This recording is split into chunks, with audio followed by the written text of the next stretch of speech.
Gas cylinder ఇవ్వాలని చెప్తే ఆనాడు మరి ఇప్పుడు వచ్చేటువంటి నరేంద్ర మోడీ గారు ఆయన లేడు, పెద్ద పెద్ద మాటలు మాట్లాడిన మహేశ్వర్ రెడ్డి గారు ఏదో రాష్ట్ర ప్రభుత్వం చేస్తలేదు, మేము మొత్తం బలికొడుతున్నాం, అక్కడి నుంచి వెళ్ళి మొత్తం ఇక్కడ పెడతా ఉన్నాం, మా అంత గొప్ప లేరన్నాడు చెప్పి మహేశ్వర్ రెడ్డి గారు స్క్రిప్ట్ చదివిండు అవతల పడ్డాడు. ఇవాళ మీరు ఏం తెచ్చింది రాష్ట్రానికి అని చెప్పి అడుగుతా ఉన్నా. ఈ రాష్ట్రానికి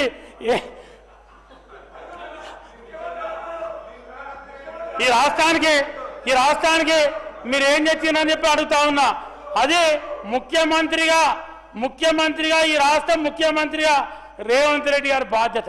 నరేంద్ర మోడీ ప్రధానమంత్రి కలుస్తాం, ఈ రాష్ట్రానికి రావాల్సిన నిధుల గురించి కానీ ఈ రాష్ట్ర ప్రాజెక్టుల గురించి కానీ అడగవలసిన బాధ్యత ముఖ్యమంత్రి గారిగా ఉంది అని చెప్పి ముఖ్యమంత్రి స్వయంగా సభలో చెప్పారు.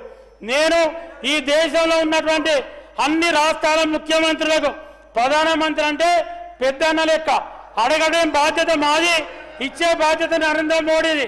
నేనేమంటా ఉన్నా అంటే మీరు 11 కోట్లు అంటే ఇప్పటికే 11 సంవత్సరాల మీద అధికారానికి వచ్చి సంవత్సరానికి 2 కోట్ల ఉద్యోగాలు ఇస్తా ఉన్నారు ఈ దేశంలో.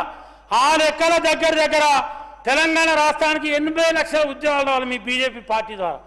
మీరు మొన్న కూడా 8 పార్లమెంట్ సీట్లు ఇచ్చారు, 8 పార్లమెంట్ సీట్లు ఇచ్చిండ్రు.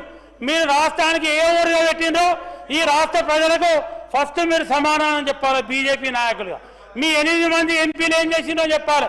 2 కేంద్ర మంత్రులు ఉన్నారు, కేంద్ర మంత్రులు 2 ఏం చేసిందో చెప్పాలి. ఈ రాష్ట్రానికి ఏం చేసేది లేదు. మట్టిగానే అచ్చుడు, మైకి ముంగట మాట్లాడు, సభ్యుడికి ఏమన్నా అంటే ఇలా ఎలక్షన్ రాగానే ఇలా రేషన్ బియ్యం కలుపుడు, ఇలా గిన్నెలు నెత్తి పెట్టుకున్నాడు, ఊళ్ళలో బాగా పట్టుకొని తిరుగుడు. ఎవరు కూడా గుర్తుపెట్టుకోవాలో బీజేపీ నాయకులారా నేను చెప్తా ఉన్నా. సెంటిమెంట్తో ఎవరు ఎన్ని కాలాలు బతకడు. ఇవాళ ప్రజలకు పనిచేసి ప్రజలతో ఎవరైతే మమేకమైనటువంటి రాజకీయ పార్టీ కానీ ప్రజలతోని మమేకమై ఉన్నటువంటి రాజకీయ పార్టీ కానీ ప్రజల మనసు కలిసినటువంటి రాజకీయ నాయకుడు కానీ వాళ్ళే ఉంటారు తప్ప ఇవాళ మీరు ఎన్నో రోజులు ఉండలేరు. ఇవాళ మీరు ఒకసారి ఎలక్షన్ రాగానే మీకు పాకిస్తాన్ యుద్ధం దాడికొస్తుంది, అప్పుడు దాకా ఏది ఉండదు. సర్జికల్ స్ట్రైక్ గుర్తొస్తుంది, ఎలక్షన్ అయిపోగానే సర్జికల్ స్ట్రైక్ బంద్ అవుతుంది. మొన్న ఎలక్షన్ రాగానే 2-3 నెలల ముందే ఇవాళ అక్షంతలు అయోధ్యకి వెళ్ళి పంపిరాట, ఇక్కడ గ్రామాలలో డీజే పెట్టి వీళ్ళు తిరుగుడు, ఎలక్షన్ అయిపోతుంది. మళ్ళీ రేపేం పట్టుకుతారు వీళ్ళు.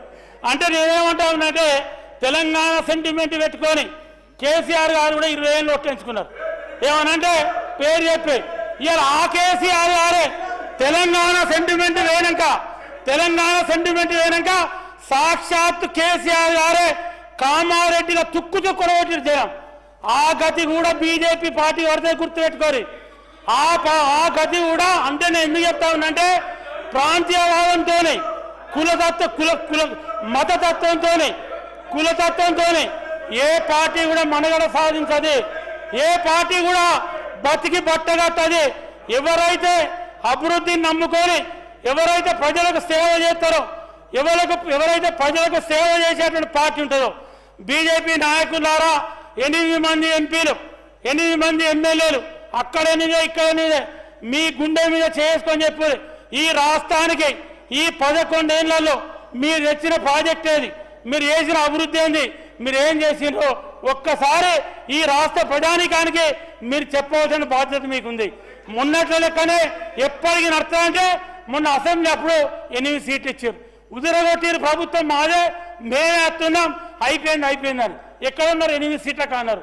మీ ఓటింగ్ అంతా 10% ఓటింగ్, 8% ఓటింగ్ పడిపోయారు.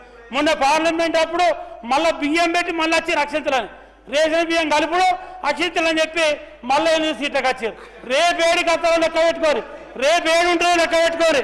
మీరు మీ పరిస్థితి ఎక్కడో ఆలోచించుకోరు. అదేవిధంగా ఇవాళ బీజేపీ నిర్వాహకంతో ఇవాళ 400 ఉన్న గ్యాస్ సిలిండర్ యూపీఏ ప్రభుత్వంలో ఆనాడు సోనియా గాంధీ గారు చైర్మన్, మన్మోహన్ సింగ్ గారు ప్రధానమంత్రి, 400 రూపాయల గ్యాస్ సిలిండర్ అయితే 280 రూపాయల సబ్సిడీ ప్రతి మహిళ అకౌంట్లో పడేది. 120 రూపాయలకే గ్యాస్ సిలిండర్ ఇచ్చే చరిత్ర ఆనాడు కాంగ్రెస్ ప్రభుత్వాన్ని. మరి అదేవిధంగా బీజేపీ ప్రభుత్వం వచ్చినాక 1260 రూపాయల సిలిండర్ చేస్తే ఇవాళ కాంగ్రెస్ పార్టీ బాధపడి మహిళల కష్టాలు చూడలేక పేద కుటుంబాల కష్టాలు చూడలేక 500కే సిలిండర్ ఇస్తామని చెప్పి ఎన్నికల మేనిఫెస్టో పెట్టి ఇవాళ 500 రూపాయల సిలిండర్ను ప్రతి గ్రామంలో ప్రతి పేద ఆడబిడ్డకు ఇవాళ ఇస్తా ఉన్నాం. ఈ 15 నెలల కాలంలో 433 కోట్ల రూపాయలు ఇప్పటి వరకు ప్రభుత్వం ఖర్చు పెట్టింది. అదేవిధంగా ఇంకా ఇట్లా చెప్పుకుంటూ పోతే చాలా కార్యక్రమాలు ఉన్నాయి. చాలా కార్యక్రమాలు ఉన్నాయి. ఎందుకంటే మీరు మాట్లాడినట్టు అబద్ధాలు చెప్తాను 2 గంటలు మాట్లాడచ్చు. ఇలా మీ అన్ని అబద్ధాలు మాకు రావు. మీ అన్ని అబద్ధాలు మేము చెప్పాం. ఇలా 2 పార్టీలు పోటీ పడతానే అబద్ధాలు చెప్పడానికి.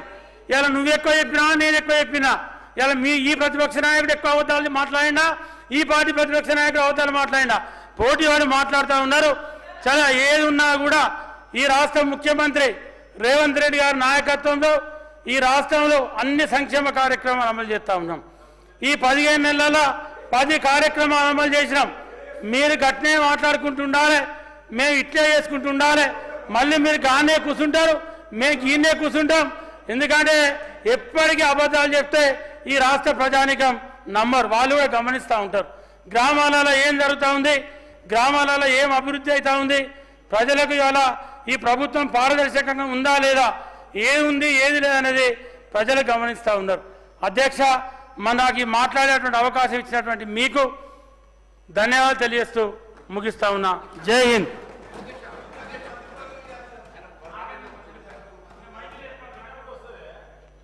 ధన్యవాదాలు అధ్యక్ష. గౌరవ సభ్యులు రమణారావు.